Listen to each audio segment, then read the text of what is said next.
case and some jurisdiction on that, and then total annual appropriation of rebates. So we give you all of that information there on a fiscal year basis. Again, with a rebate agreement, the developer must perform before the city has to perform. They must pay their taxes per the agreement before the city has to rebate back any taxes. If that developer comes in and does not pay their taxes, you are not liable to pay them back anything on that rebate for that year. So, okay. Moving on to the yellow section, your 2009 bond, what the yellow section represents is the portion of TIF dollars used on general obligation debt and the tax increment financing rebate agreements, everything coming together to determine how much you must certify every fiscal year for TIF. A portion of your 2009, or I believe all of your 2009 bond, is paid with TIF monies.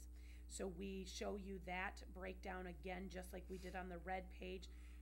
We give you that first taller column says transfer to general obligation debt service. That basically tells your city staff that when those dollars come in from the TIF district, you need to transfer that amount per fiscal year back into the debt service fund so you have enough money to pay your debt service bills on June 1st. You also then have tax increment financing rebates that we just talked about on the purple, and then you also give Buchanan County Economic Development a grant or money every year for their operations. That is very common amongst cities and communities your size, so we do add it in there. Right now, you are giving them for fiscal year 13 about $17,500. That's what we've given them. We're saying that for 14 and 15. That's not etched in stone. That's up to your decision. But for this year and in discussion with your city staff, we decided to put it in there so it never dropped off that we forget about it. We don't want to forget about it, but you have the discretion to change that amount at any time. Then that shows us that $158,785 is approximately what needs to be levied in the TIF fund for fiscal year 14 moving forward. So tonight, that's what you will have documents for. Now, I say 158 approximately because we always recommend that you levy just a little bit more than what you actually need. In case someone in that TIF district does not pay their property taxes, you would be shorted that amount. And so we don't want you to hit it right on the head unless you have a balance there that you could utilize if necessary. So moving on to the green sections, this is your general obligation debt capacity. And if you'll look at column number 2 with me and read straight down column number 2, the city has an actual property valuation of $317 million. This gives you a statutory GO debt limit of which is 5% of that 100% value. That's $15,851,000. Basically, that's the max that you would be able this year to have outstanding in general obligation debt. Currently, you have general obligation bonds outstanding of $2.4 million. Principal only is what we have to calculate into this. You have TIF rebates agreements outstanding of $257,000. You are going to pay back general obligation debt of $315,000, and you're going to pay rebates back of $44,931. So this gives you a remaining capacity of $13,539,000 or 85.41%. That's an extremely healthy debt capacity. So you should be extremely happy with the way that you have chosen to borrow money against that capacity. We do build in a contingency reserve of what we say 20%.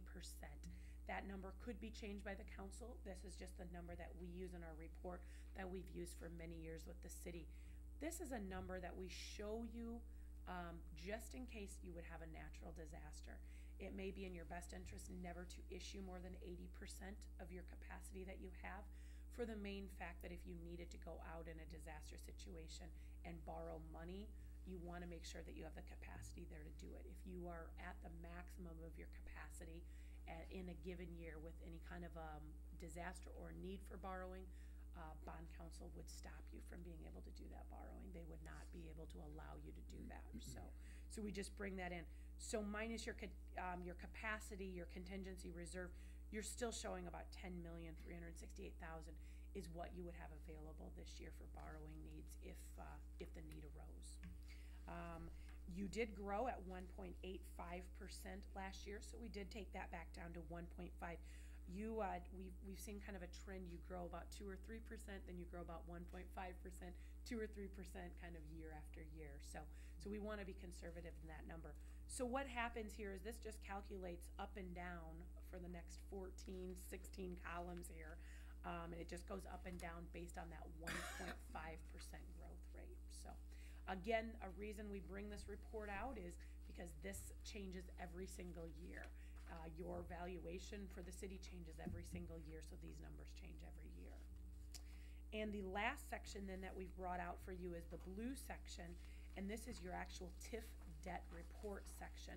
This tells you what you have in incremental value, and if you'll remember, you have a TIF district, and there's this base value that's set in your TIF district, and anything that grows over and above in that TIF district, once that base value is set, that's incremental value, and those are the dollars that you can capture to do improvements, do rebate agreements, etc. in that area. So looking at column number 2, which is the fiscal year that we're currently in, you have incremental value of $35 million in your commercial area, in the commercial side of things. Actually almost 36, 35.9. There's no rollback on commercial this year.